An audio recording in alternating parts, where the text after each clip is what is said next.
나는 이렇게 믿었습니다. 사랑은 약점이며 인간적인 감정은 지도자가 가져서는 안 되는 결함이라고 말입니다. 나는 확신했습니다. 사랑을 숨길수록 강해지고 외로울수록 위대해지며 사적인 삶을 지울수록 사람들은 나를 숭배하게 될 것이라고 말입니다. 그러나 그 생각은 처음부터 끝까지 잘못된 생각이었습니다. 지금 이 자리에서 나는 고백합니다. 그 믿음이 얼마나 많은 사람을 파괴했는지를, 그 확신이 얼마나 깊은 상처를 남겼는지를, 혹시 이런 질문을 한 번쯤 스스로에게 던져본 적 있으십니까? 한 인간이 자신의 약함을 부정할 때 그 부정은 어디까지 타인을 파괴할 수 있는가? 나는 그 답을 알고 있습니다. 내 삶 전체가 그 증거이기 때문입니다. 오늘 이 이야기는 전쟁의 이야기가 아닙니다. 정치의 이야기도 아닙니다. 이 이야기는 사랑을 두려워한 한 인간이 어떻게 독재자가 되었는지에 대한 뒤늦은 고백입니다. 나는 용서를 구할 자격이 없습니다. 다만 이 참회가 같은 실수를 막는 작은 경고가 되기를 바랄 뿐입니다. 이 이야기가 끝까지 마음에 닿으신다면 지금 구독과 좋아요, 그리고 마지막에 댓글로 여러분이 생각을 남겨주시기 바랍니다. 이 이야기는 여러분의 참여로 비로소 완성됩니다. 나는 아돌프 히틀러입니다. 그리고 지금부터 내가 왜 사랑에 실패했고 그 실패가 어떻게 한 시대의 비극이 되었는지 고백하고자 합니다. 나는 원래 세상을 지배하고 싶지 않았습니다.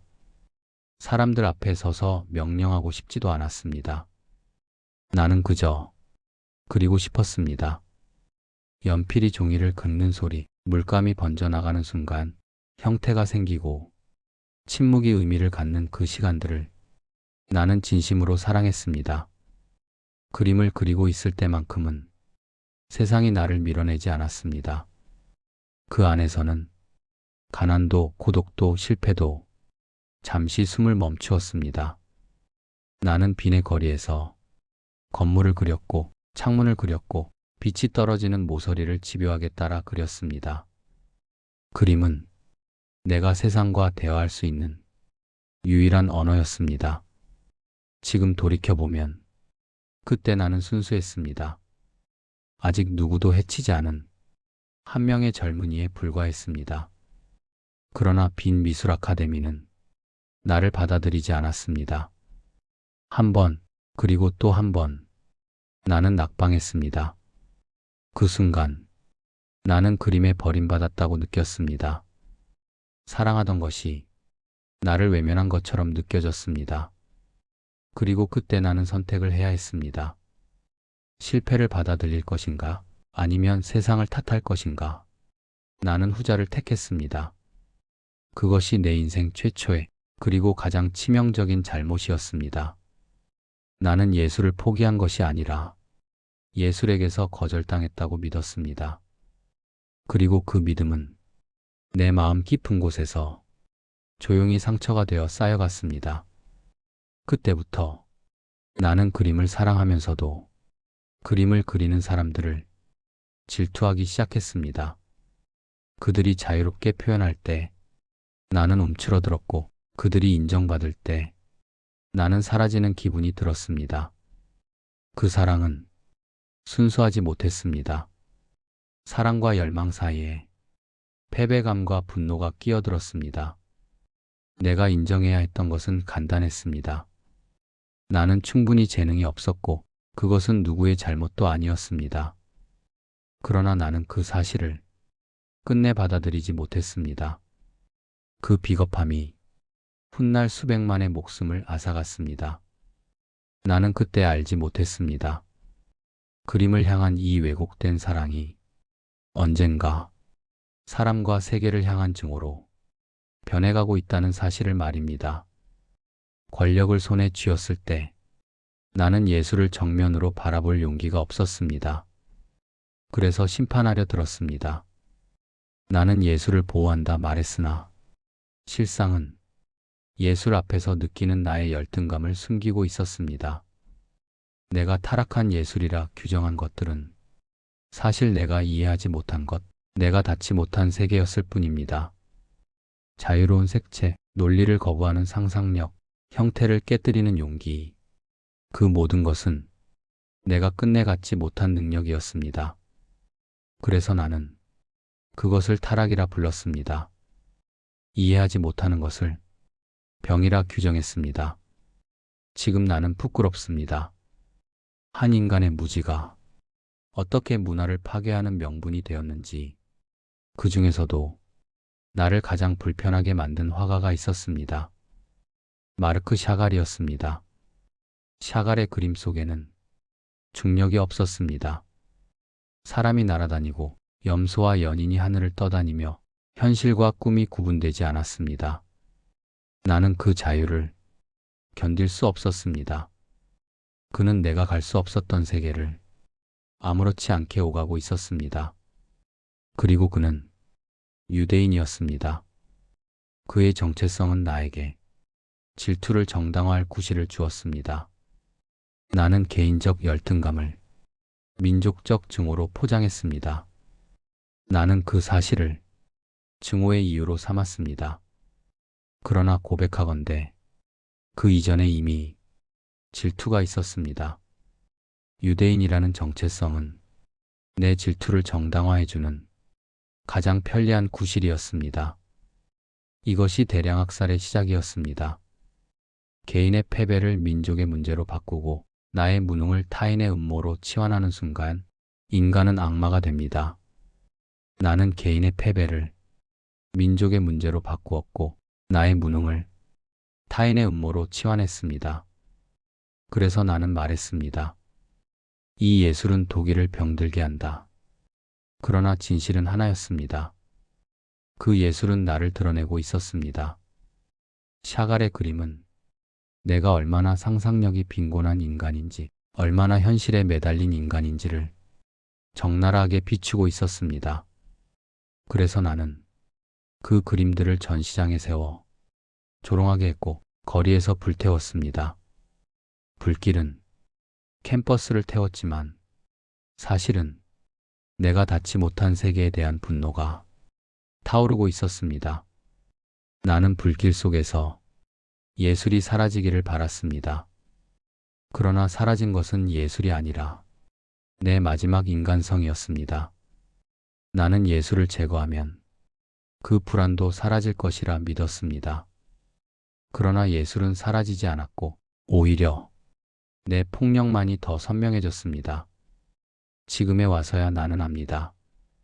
예술을 불태운 그 순간 나는 그림을 태운 것이 아니라 나 자신의 패배를 세계에 강요하고 있었던 것임을, 그리고 그 불길은 결국 수백만 명의 생명을 집어삼켰습니다. 나는 젤리 라우바를 사랑한다고 믿었습니다. 그러나 지금에 와서 고백하건대 그것은 사랑이 아니었습니다. 두려움이었습니다. 그리고 그 두려움 때문에 한 젊은 여성의 삶이 파괴되었습니다.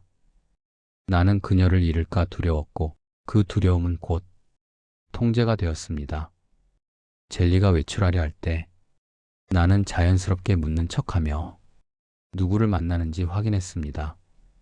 그녀의 일정은 언제부터인가 나의 허락을 필요로 하게 되었습니다.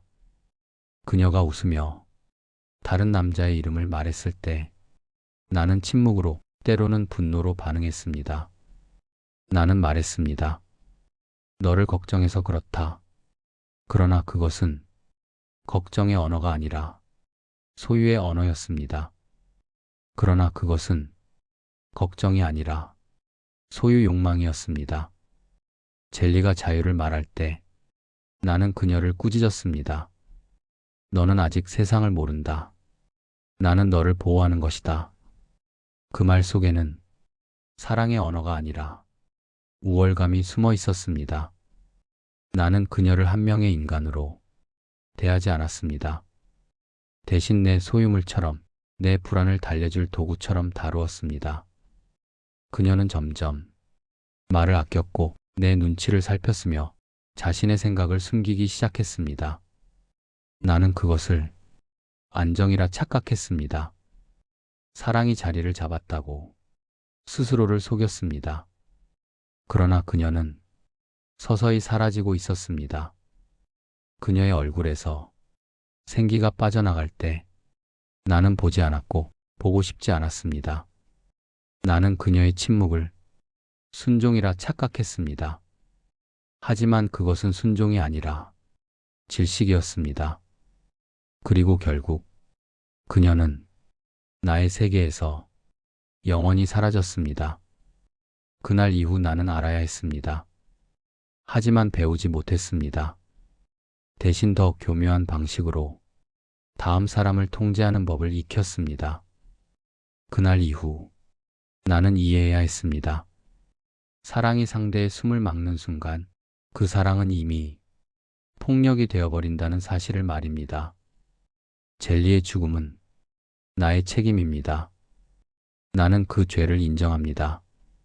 젤리는 내가 통제한 첫 번째 인간이었고 그 실패는 훗날 내가 사람과 예술 그리고 세계 전체를 통제하려 들게 만든 비극적인 예고편이었습니다. 한 사람을 파괴하는 방법을 배운 자는 결국 세상을 파괴하게 됩니다. 나는 그 증거입니다. 젤리 라오발 이후 나는 배웠습니다. 노골적인 통제는 사람을 떠나게 만든다는 사실을 말입니다. 그래서 나는 더 악랄해졌습니다. 통제를 숨기는 법을 익혔습니다. 그래서 에바 브라운 앞에서 나는 다른 방식의 통제를 선택했습니다. 더 부드럽고 더 조용하며 더 눈에 띄지 않는 방식이었습니다. 나는 에바를 가두지 않았습니다. 대신 세상에서 지웠습니다. 그녀는 내 곁에 있었지만 공식적인 자리에 설 수 없었고 내 이름과 함께 불릴 수 없었으며 존재를 증명할 권리조차 없었습니다. 나는 말했습니다. 지금은 때가 아니다. 국가가 먼저다. 조금만 기다려달라. 그 말들은 명령이 아니었기에 통제로 보이지 않았습니다. 그러나 그것은 가장 완벽한 통제였습니다. 나는 그녀에게서 존재할 권리를 빼앗았습니다. 사랑이라는 이름으로 에바는 내 삶의 중심이 아니라 내 삶의 그림자 속에 스스로를 밀어 넣어야 했습니다. 그녀는 점점 질문을 줄였고 요구를 삼켰으며 존재를 최소화하는 법을 배웠습니다. 나는 그것을 성숙한 사랑이라 불렀습니다. 그러나 지금 돌아보면 그것은 사랑받기 위해 스스로를 지우는 훈련이었습니다. 그녀는 사랑받지 못했습니다. 다만 내 곁에 있을 허락을 받았을 뿐입니다. 그리고 나는 그 차이를 끝내 이해하지 못했습니다. 그리고 그 방식은 연인에게서 끝나지 않았습니다. 나는 깨닫고 있었습니다. 사람들은 채찍보다 기다림에 더 길들여진다는 사실을 말입니다. 그래서 나는 이 기술을 한 나라 전체에 적용했습니다.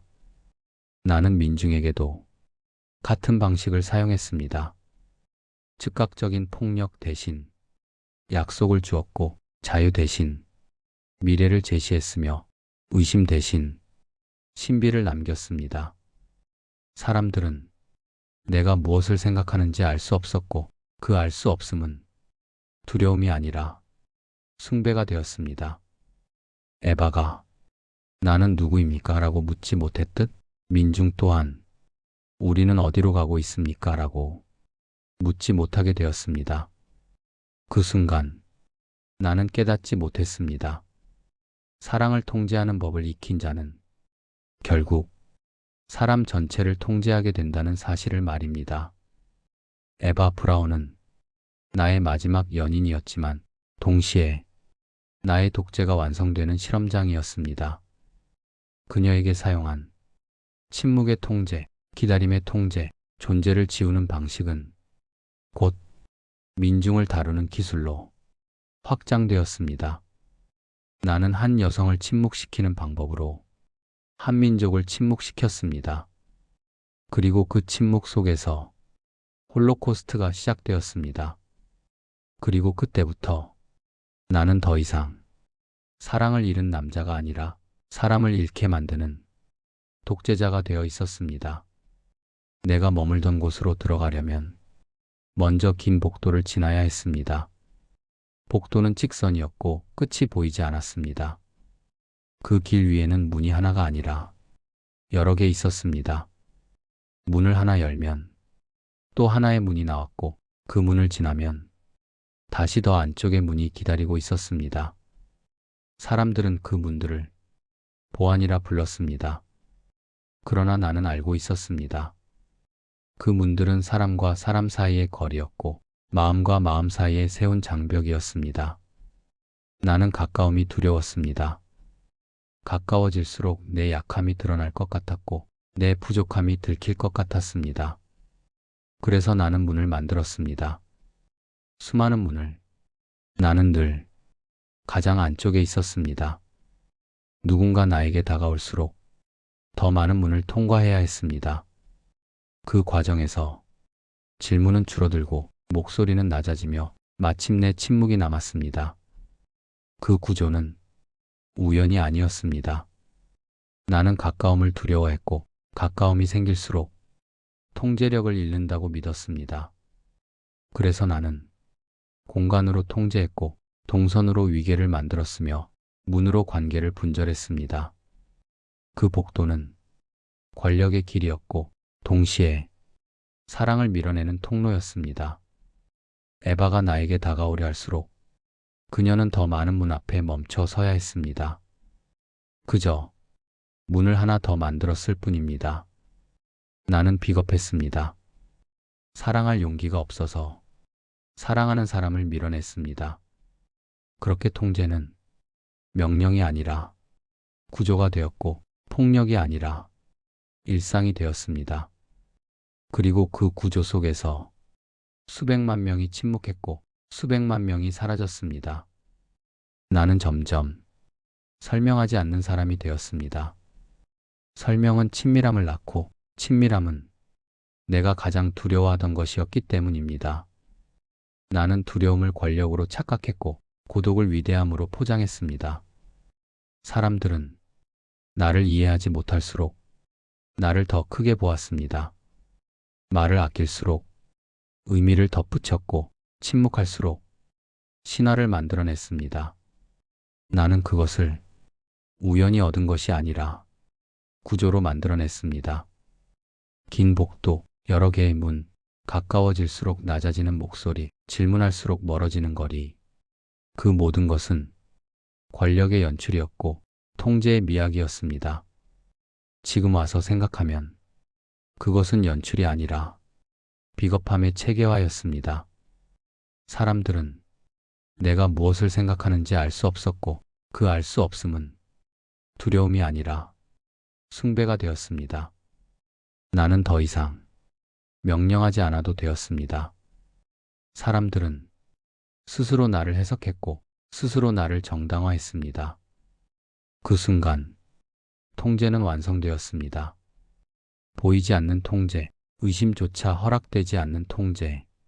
나는 연인을 기다리게 만들었던 방식으로 민중을 기다리게 만들었고 사랑을 미루던 방식으로 자유를 미뤘습니다.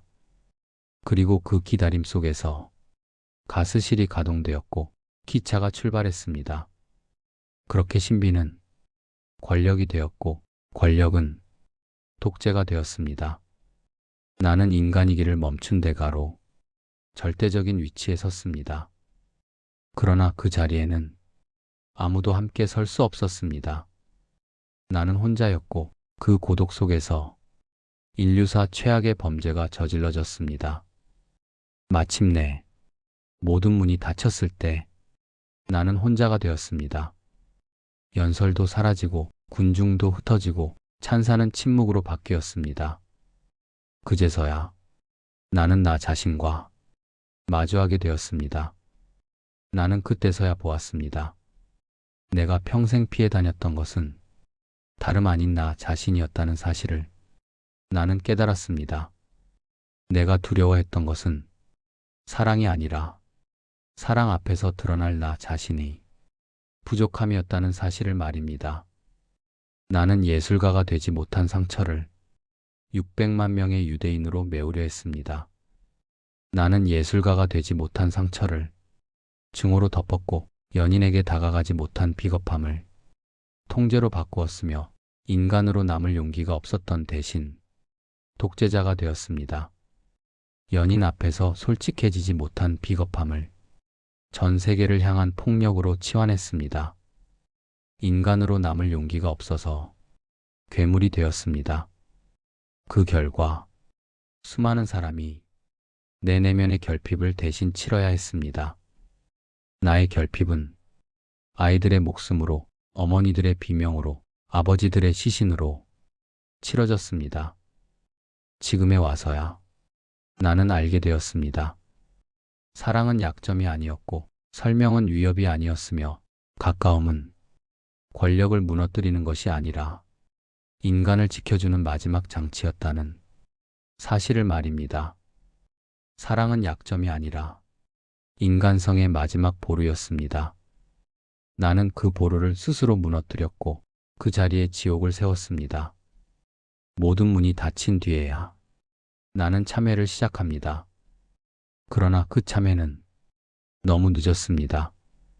이 참회로 죽은 이들이 돌아오지 않습니다. 파괴된 삶이 복구되지 않습니다. 그럼에도 나는 이 고백을 남깁니다. 이 이야기를 듣는 여러분께 이것만은 남기고 싶습니다. 사랑을 숨기는 순간 그 자리에 통제가 들어옵니다. 통제가 구조가 되는 순간 그 사회는 이미 위험해져 있습니다.